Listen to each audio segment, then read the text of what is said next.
नमस्कार बच्चों।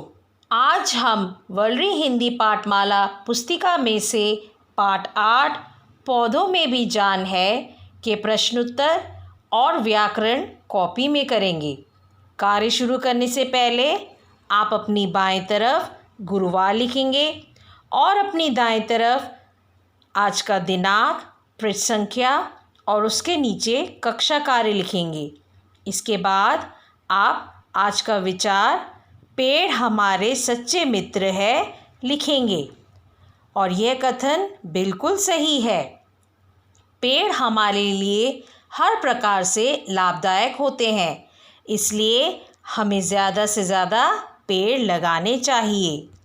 इन सभी को आप नीचे की दूसरी पंक्ति से रेखांकित करेंगे।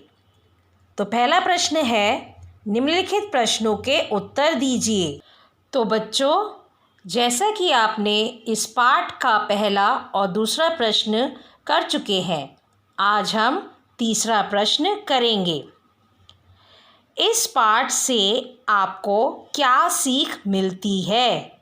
तो बच्चों, इसका सही उत्तर क्या होगा? बिल्कुल सही।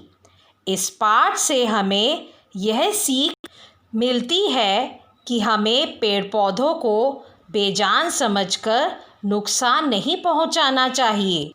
अर्थात जैसे पेड़ पौधे हमारे लिए बहुत महत्वपूर्ण है, लेकिन इसके साथ साथ वे हमारी तरह गर्मी, सर्दी, सुख, दुख, डर सब महसूस कर सकते हैं, परंतु उनकी ये भावनाएं हमें दिखाई नहीं देती।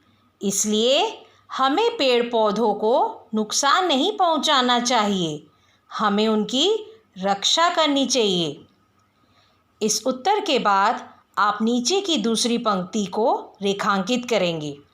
अगला प्रश्न है, वह है विपरीत शब्द यानी कि विलोम शब्द या फिर उल्टे शब्द लिखिए। तो पहला शब्द है वह है गर्मी और इसका विपरीत शब्द यानी कि उल्टा शब्द होगा सर्दी। जैसे मुझे सर्दी का मौसम बहुत अच्छा लगता है। अगला शब्द है वह है खिलना। जैसे मेरे बगीचे में सुंदर फूल खिले हैं। इसका विपरीत शब्द होगा मुरझाना। बिना जल के पेड़ पौधे मुरझा जाते हैं। तीसरा शब्द है वह है तोड़ना, जिसका विपरीत शब्द होगा जोड़ना। मेरी माताजी ने गोंद से मेरा खिलौना जोड़ा। अगला शब्द है डर, जिसका विपरीत या फिर विलोम शब्द होगा निडर। हमें निडर होकर हर मुसीबत का सामना करना चाहिए। आखिरी शब्द है प्यार, जिसका विपरीत शब्द होगा नफ़रत या फिर घृणा। हमें किसी से नफ़रत नहीं करनी चाहिए।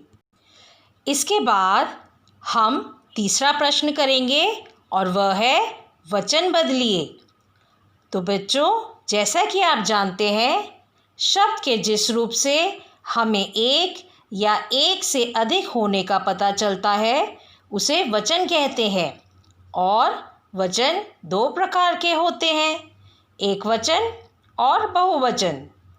शब्द के जिस रूप से हमें एक व्यक्ति, वस्तु, प्राणी आदि का पता चलता हो उसे एक वचन कहते हैं। जैसे लड़का, माला, घोड़ा इत्यादि। और शब्द के जिस रूप से हमें एक से अधिक व्यक्ति, वस्तु, प्राणी आदि का पता चले उसे बहुवचन कहते हैं।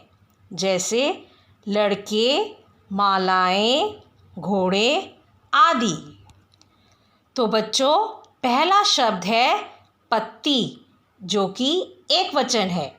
जब एक से ज़्यादा हो तो उसे हम क्या कहेंगे?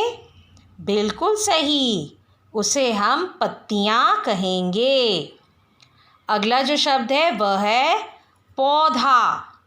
इसका वचन बदलकर हो जाएगा पौधे। तीसरा शब्द है वह है बच्चा, जिसका वचन बदलकर होगा बच्चे। बाग में बच्चे खेल रहे हैं। अगला जो शब्द है वह है भावना, जिसका अर्थ है महसूस करना। इसका वचन बदलकर हो जाएगा भावनाएं। सबकी अपनी अपनी भावनाएं होती है। आखिरी शब्द है पेड़। इसका वचन नहीं बदला जा सकता, इसलिए हम पेड़ ही लिखेंगे। तो बच्चों, आशा करती हूँ कि आपको यह पाठ अच्छी तरह समझ आ गया होगा। अब आप इसका सुंदर लेख लिखें। धन्यवाद।